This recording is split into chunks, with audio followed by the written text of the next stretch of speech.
The Battle of Alberta is decided in overtime, and the home team keeps winning in the Rangers Hurricane Series. We've got all the exciting playoff action, including this weekend's big games, all coming up on the Locked On NHL podcast. You're Locked On NHL, your daily podcast on the National Hockey League. Part of the Locked On Podcast Network, your team every day.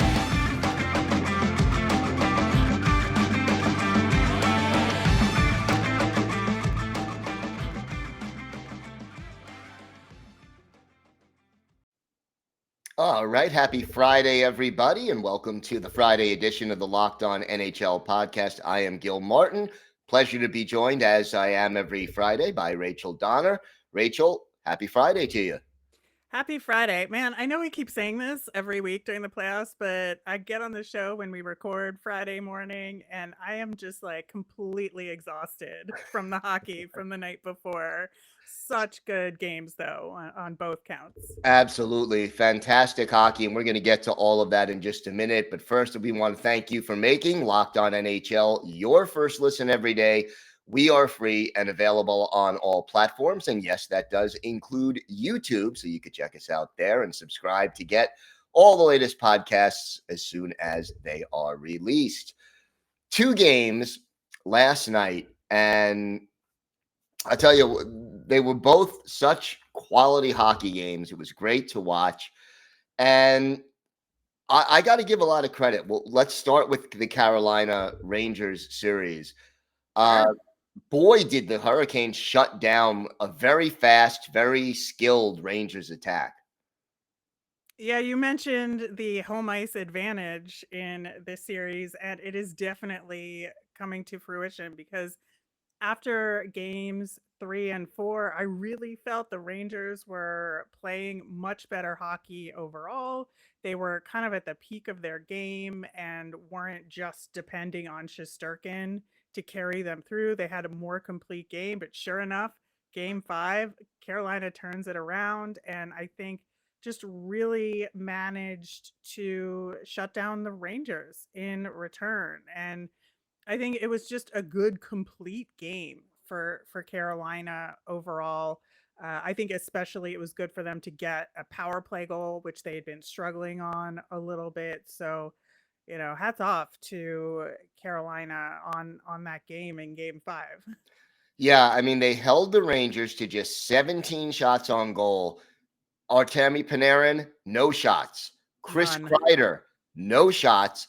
Mika Zibanejad, 2 shots. You take the big 3, hold them to 2 shots on goal. That's a pretty good recipe to win a hockey game. Yeah, and I'm not going to put this all on Adam Fox because I think overall he actually did okay, but he got smoked by Svechnikov Ooh, yeah. on that breakaway goal, and I was just like, oh no, he's going to be thinking about that one for a while now. It was a pretty goal, though. I mean, It was. it was highlight reel kind of goal. And, I had to start talking about the defense by Carolina because it was so effective. But that goal was just something special. And, one of those things you could watch again and again and just like, how do you do that? That was just, it was an impressive play. And, Carolina, they have not lost a home playoff game all year this year.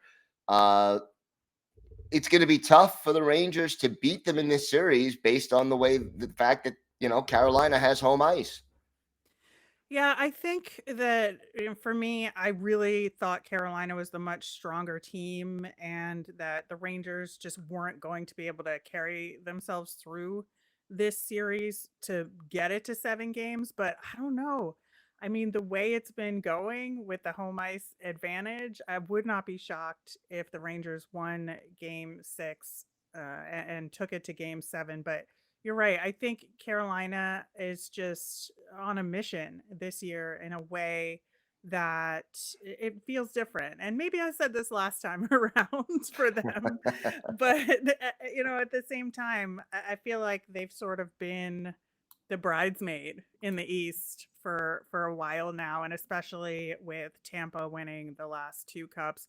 And I think that Carolina, if they can't win out this series, that is just going to be a dagger for this team. Yeah, yeah, and I've also got to give credit to Antti Ranta because he is stepping up.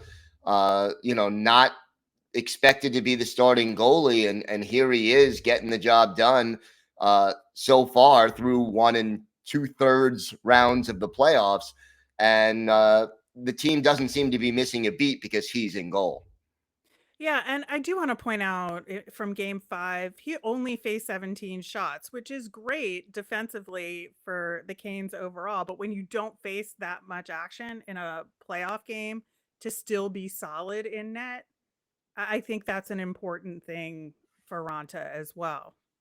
Takes a lot of concentration because you're in playoff mode. It's intense. You can't afford, especially last night, a low scoring game. You can't afford to make that mistake and let in that softy.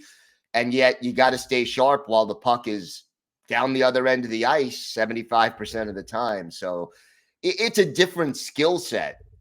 Sort of, some goalies thrive on facing 35, 40, 45 shots a night. And some goalies, I remember Ken Dryden from the Canadiens dynasties in the late 70s. He'd face 17, 18, 20 shots and turn them, aside with a ease, whereas other goalies were just getting bombarded, and they came up big under those circumstances. But credit to Antti Ranta for getting the job done and having Carolina now 1 win away from advancing to the conference final. So that was, sort of a very good, very well played and exciting game. And then it just gets even more exciting, in my opinion, with the later game last night as the Battle of Alberta comes to a close. The Edmonton Oilers go to overtime and end up beating the Calgary Flames in Calgary. Final score 5-4. And who else gets the goal? Connor McDavid, assisted by Leon Draisaitl. And this dynamic duo has been unbelievably good for the Edmonton Oilers. They have, between the two of them, they had 29 points in the 5 games of this series, which is just tremendous. I mean, we did have that game 1 where it was 9-6. So there were a lot of points overall. But still, the Oilers scored 4 or more goals in every game this series. And that's what it takes to win, right? I mean, I think that in the past, there's been this thing where the entirety of the Oilers' fate was on the shoulders of Connor McDavid. And Draisaitl's there. He's always been good, but it feels like all of the pressure was on McDavid. And even in this game, where maybe during the regular time of the game, he wasn't especially good, I would say, but at the same time, he stepped up in overtime. And I think it's so good for hockey that he is really coming into his own in this series in particular, where I think a lot of people picked the Flames, myself included. I thought the Flames would win in 7. That, with this team and the Oilers, there's been this history of disappointment. And this just feels different for this team. And McDavid, I think his play feels different, that he can carry this team in a way that he hasn't before. Yeah, he's taken it to another level, and that's important. And then, you mentioned that they scored so many goals in this series, 4 goals or more in every game. The Flames are a darn good defensive team. Jacob Markstrom, one of the better goalies in the Western Conference, if not the league. It's, to do it, to be that consistently explosive offensive is one thing. But to be explosive offensively against a quality opponent with a great goalie, that is just impressive. Yeah, and I think the difference is Markstrom maybe wasn't at his best in this series overall, clearly with all the goals that happened. But I also think that Edmonton's top line stepped up in a way that Calgary's did not. And if you look at Calgary's roster, they 100% have more depth than the Mhm. Oilers do. But when your top line doesn't step up in a way that allows that balance to work, then you're just not going to win the games in the end. And I think that's what happened here. Yeah, I mean the old cliche in hockey is your best players have to be your best players, and Hmm. maybe Calgary's best players were not their best players, whereas with Edmonton they were. And then got to mention, Zach Hyman last night, a goal, 2 assists, Hmm. and a +4, 7 shots on goal. It ended up being Edmonton who was getting more contributions, and getting the job done. Yeah, I think so. And I think that, when you make some changes and adjustments to face a team like Calgary, it gives opportunities to guys like Hyman, to your point, to really take advantage. He was up on that top line for a little bit of the game, and I think that made a huge difference. I do want to mention the controversial no goal, Yes, I though. was just about to ask you about Yeah, you that. know, it's so tough because, especially with Calgary being at home for that game, and I think that it should have counted just because it was definitely a redirection, in my opinion. He was in motion, but he didn't kick. He was just, sliding on the ice because it's ice. That's what you do. You slide. But I really think it should have counted. But I understand it was kind of on that line. It So, was, and I also thought it should have counted when I was watching it. I didn't see a distinct kicking motion as no. the rule goes, but I heard this little voice in the back of my head that said, "The war room is not going to want that to be the game-winning goal because of the controversy." I just sort of had that feeling, You and are not wrong. The NHL conspiracy theories are alive and well at And all I'm the times. last guy to start conspiracy theories. I mean, how long have we been doing this show? I don't go that way. But I just, this little voice in my head said the league is not going to want the series to be decided with that kind of controversy. Now, by overturning it, you create a different kind of controversy. But say what you want, it made for an exciting overtime. I mean, It did. but if I'm a Flames fan, I am certainly not happy about that. We have got a lot more to get to on this show. We've got the World Championships to discuss. And of course, we have an exciting weekend of hockey coming up, and we'll break that down. Plus, a major injury to discuss, a player that's going to miss the start of the season. But first, Rachel, you wanted to talk about Athletic Greens.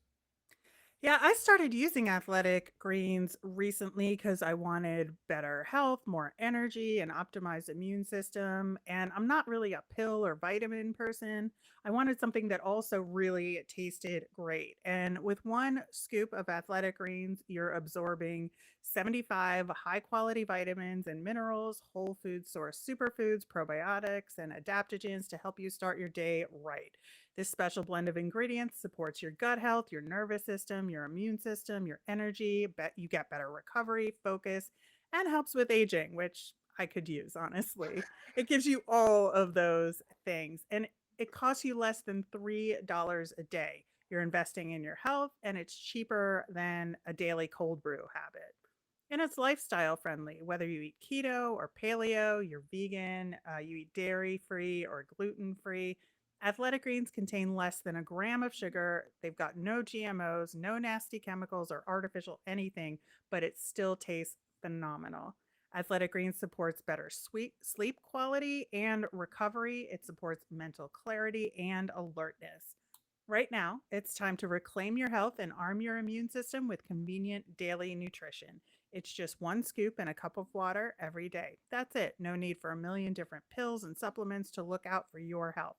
To make it easy, Athletic Greens is going to give you a free 1 year supply of immune supporting vitamin D and 5 free travel packs with your first purchase. All you have to do is visit athleticgreens.com/NHL network. Again, that's athleticgreens.com/NHL network to take ownership of your health and pick up the ultimate daily nutritional insurance. So let's talk a little bit about the series that have ended. We know some teams that are going to be in the conference final, in addition to Edmonton. And I've got to say, I was surprised, not that Tampa Bay won the series, but that they swept the series. I expected more from the Florida Panthers. I did too, and I picked Tampa to win the series, but I thought it would go a full 7 games. That I thought that after that series against Washington, Florida definitely looked a little shaky there, but that they would use that as a learning opportunity and take that forward, look at what they do well, and kind of get it together against the Lightning, especially because of the rivalry between those two teams. I thought it was just going to be a really intense battle, but man, the Lightning are just finding ways to win in the most incredible ways. And it's frustrating because I'm not a person that likes repeat winners. I like different Stanley Cup winners every year. But man, if they do it, it's such a remarkable thing that they're doing right now. Hasn't happened since the Islanders won 3 straight in 80, 81, and 82. They, of course, won a 4th in 83, but it's been a long time since anyone has three-peated in the NHL. And Tampa Bay just seems to have the ability to raise their game in the playoffs. And this year they're doing it without manipulating the salary cap. So that's even better. Yeah. My question right now for the Florida Panthers, now that they went from the President's Trophy to being swept in this round, like what do they do now? Yeah. And will they re-up Andrew Brunette? Yeah, that's a big question. I would think they would, but the playoff disappointment is lingering in everybody's mind, and that is always an issue. Plus, they're not going to re-sign Claude Giroux. I wouldn't think. They've sacrificed a lot of their draft capital, and this was a team that was built to win now, and since they didn't win, where do they go? Well, why don't you were about to say something about Giroux. Go ahead. Yeah, I don't know where he'll end up next season. I think it's a big question because, again, they're going to have to manage a really top flight roster and figure out what to do within the cap for next season. And, you would think that if Giroux wanted to stay, they would give him an opportunity to, but they're going to have to negotiate. And I don't know. I don't know what's in his head right now, but it will be definitely one of the bigger free agent stories to watch this offseason. Got to ask you this: any chance he returns to Philadelphia? I don't think so. There's Okay.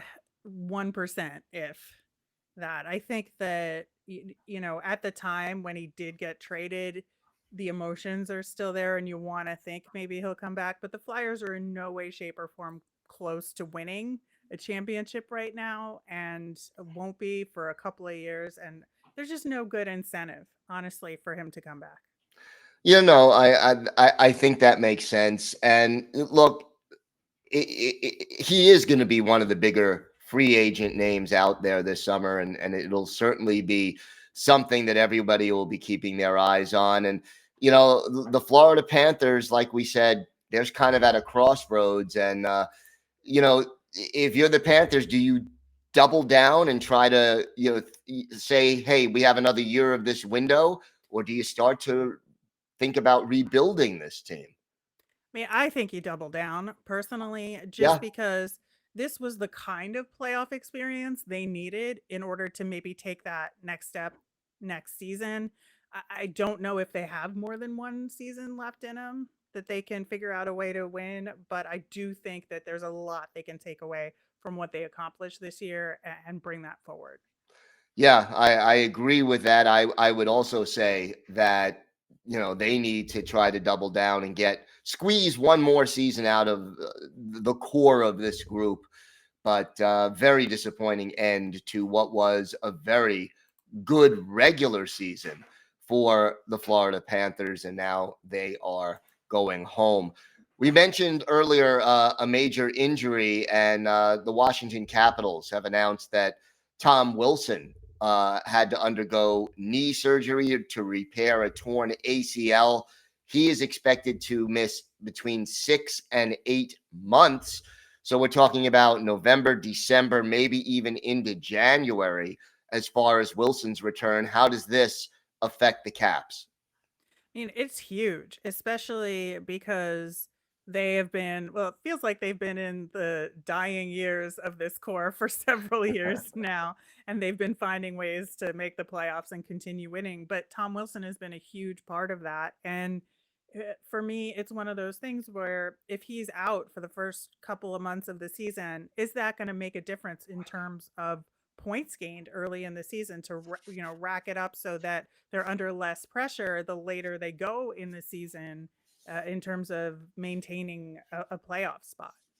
Yeah, and you got to figure the Capitals are not one of the younger teams in the league. It's, at least their core players aren't, and so a slow start that could really hamper a veteran team like the Capitals. So we have to see. And Wilson, I have to say, has really sort of found another level as far as what he's accomplished.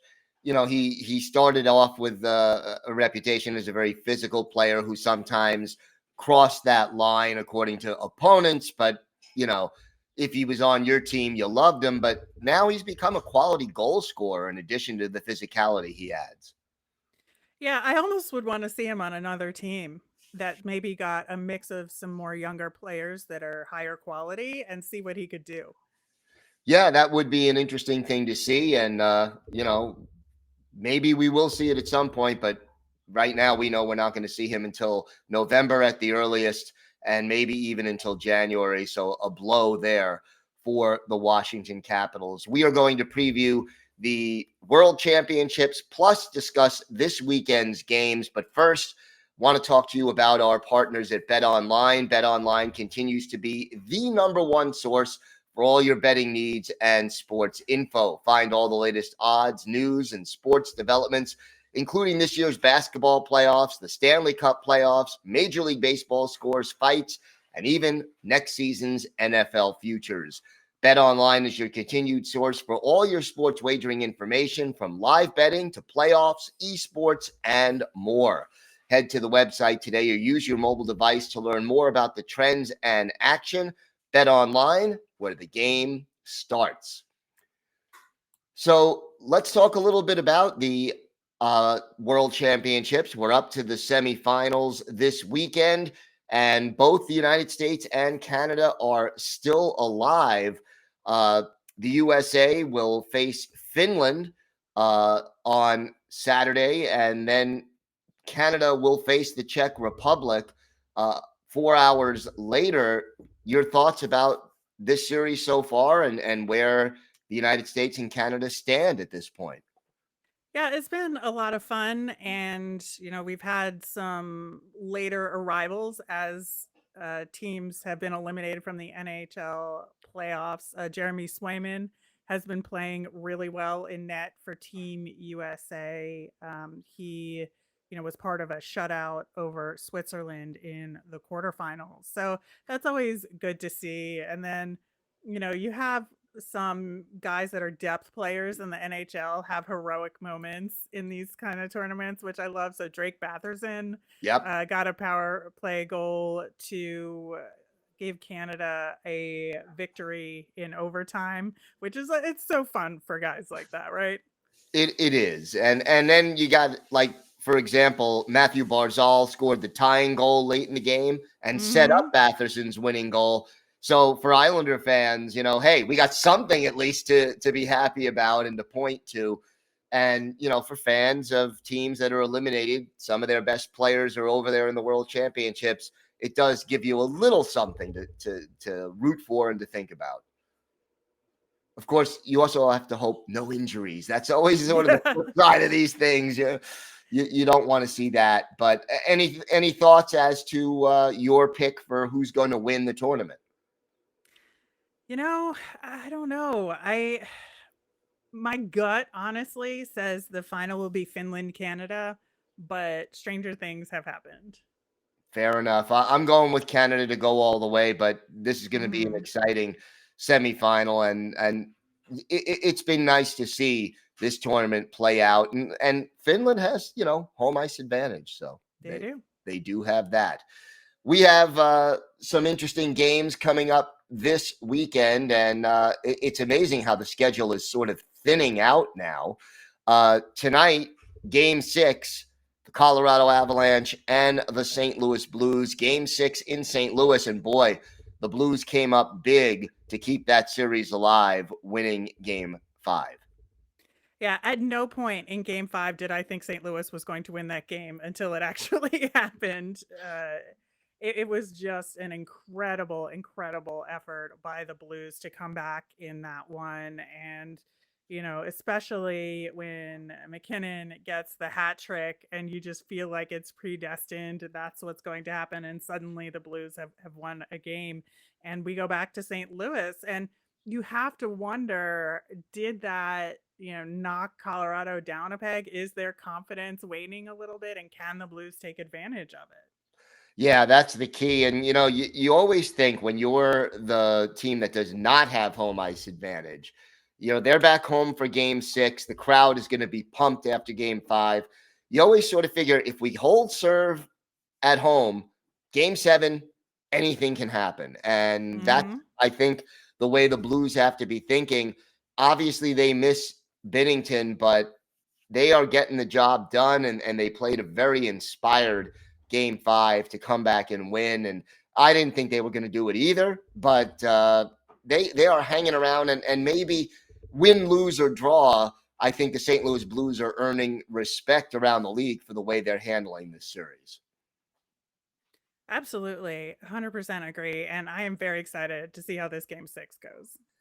Yeah, and the Avalanche, they have to make sure that what happened in Game 5 doesn't get in their heads. And if they can pull off, close out the series and not let it go to that 7th game. So, and now we know the winner of that series gets the Edmonton Oilers. Yeah. Avs Oilers would be so good. Wouldn't it though? They have to get there first. So. They have to get there first. And I'll tell you this, Blues Oilers wouldn't be a slouch either by any stretch of the imagination, but maybe not as many marquee names if it goes that route. And then over in the East on Saturday, Madison Square Garden will be rocking as the Rangers try to stave off elimination and force a Game 7. Home team has won every game in this series. You sort of get the feeling we're headed for a Game 7 if it comes to that. I agree. I don't think it can go any other way at this point. And then Sunday, if necessary, the Avalanche would host the Blues in Game 7 at 8 o'clock Eastern time.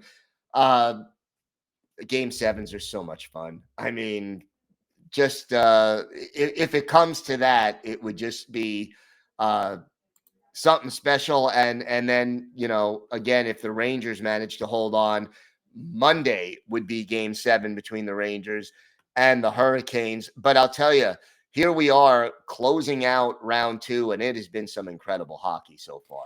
It really has. I mean, after all the Game 7s in round 1, it would be kind of a disappointment to get none in round 2. So I'm hoping that Rangers Canes goes to Game 7. I think of any of them, I think that's the one I'd want the most. So give me the Game 7, Rangers Canes. But absolutely. Regardless, I think that round 3 is going to be some incredible hockey as well. Yeah, I'm looking forward to it. This has been a great year for playoff hockey. Well, that's going to do it for this episode of the Locked On NHL podcast. I want to thank everyone for making Locked On NHL your first listen. For your next listen, check out the Locked On Now podcast, nightly recaps of every NHL game with analysis from our local experts. It's free and available wherever you get podcasts. Rachel, always a pleasure. Looking forward to doing this with you again next week.